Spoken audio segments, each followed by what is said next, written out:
You're standing in front of someone you've met at least 3 times, and their name is just gone.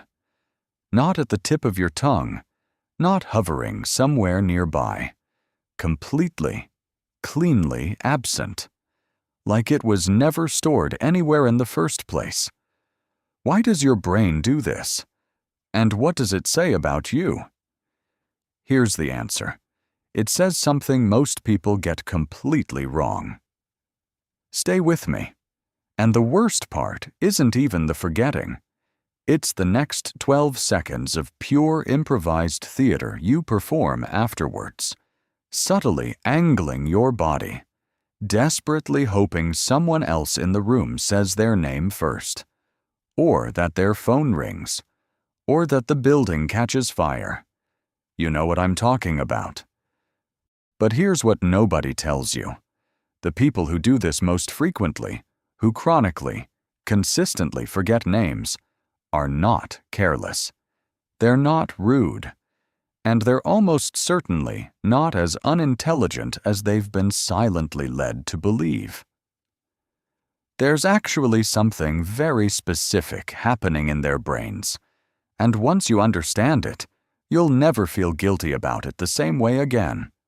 But first, let me show you why your brain was set up to fail from the start.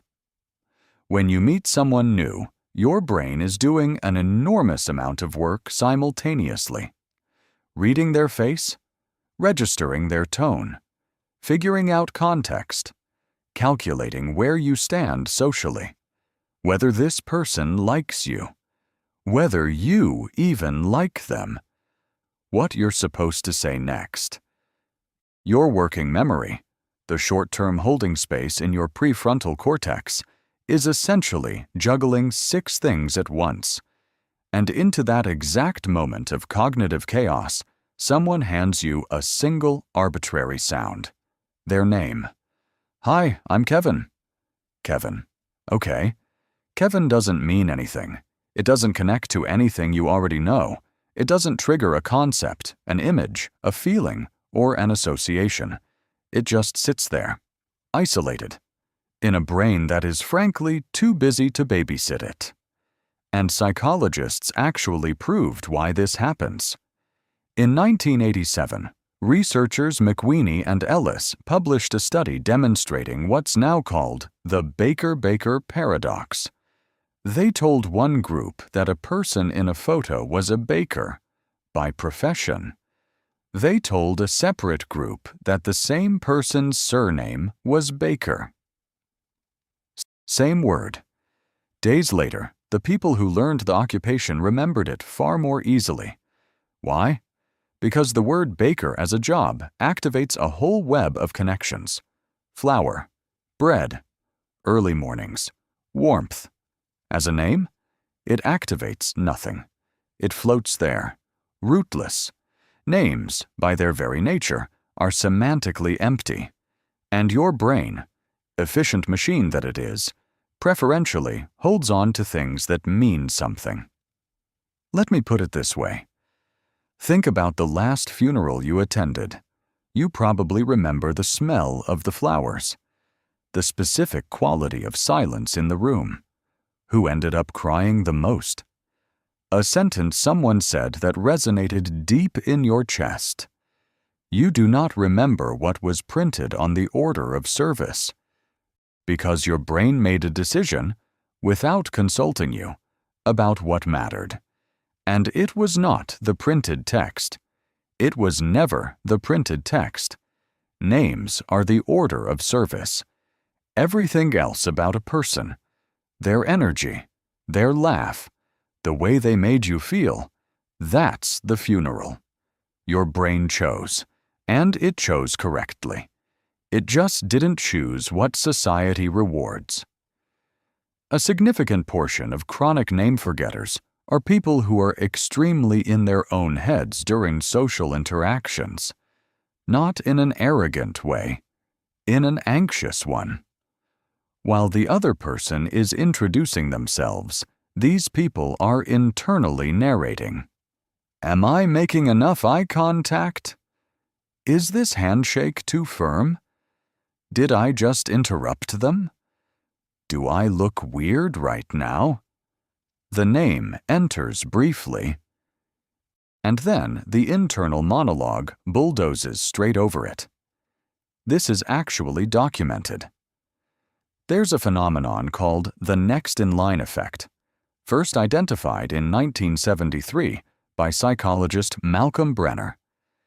People waiting to speak in a group, anticipating their own turn, showed dramatically reduced memory for what the person directly before them said, because in their head, they'd already moved on, already preparing what to say next, editing themselves in real time.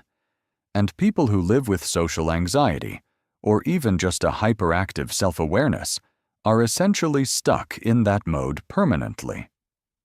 Never quite here, always half a step into what comes next, which means the moment a name is actually offered to them, they're already somewhere else. If that's you, here's the reframe. And I want you to hear this clearly. You don't have a memory problem. You have a preoccupation problem. Those are very different things, because the emotional sting of having your name forgotten is genuinely real, and it would be dishonest to pretend otherwise. Having your name forgotten, especially repeatedly, lands like a small but pointed message. You didn't matter enough to stick. That's how it feels, even when it's completely wrong. That's what the brain hears. And the brain doesn't always take the rational approach. But here's the truth. The forgotten person doesn't see. The person who forgot your name probably thought about the conversation you had for hours afterwards. They remember what you said about your sister. The specific way you laughed at something. That odd take you had that stuck with them for days. They were there. They were present. They were paying attention. They just weren't there for the name part. And this is the thing about memory that most people fundamentally misunderstand. Memory is not a recording. Your brain doesn't store experiences the way a hard drive stores files. It stores impressions, emotions, patterns, fragments, and it prioritizes ruthlessly. High emotion? Stored. Surprising? Stored. Connected to something you already know? Stored. One arbitrary syllable handed to you at the exact moment you were busy trying to seem normal in front of a stranger? Good luck. People who forget names easily often have something else in common, and this is the part that reframes everything. They tend to be highly associative thinkers. Their memory is richly contextual. They remember stories, feelings, the look on someone's face when they said something that mattered. Ask them what someone was wearing at a party 3 years ago. They might actually tell you. Ask them the name of the person standing next to them. Blank. Because their brain was cataloging everything except the label. This isn't a flaw. It's a particular architecture. One that is frankly better suited to storytelling, to emotional attunement, to the kind of listening that makes people feel genuinely understood. And worse, suited to the single mechanical task of holding an arbitrary sound under social pressure. Now, none of this means you shouldn't try to get better at it. Repeating someone's name back immediately. Connecting it to a visual or a person you already know. Using it once in the first minute of conversation. These things work. And they work because you're doing manually what your brain refuses to do automatically. Building the association that wasn't there. You're constructing a small bridge between Kevin and something that already has a place in your mental landscape. The technique is simple. The guilt about needing it is what's unnecessary. So let me say this plainly.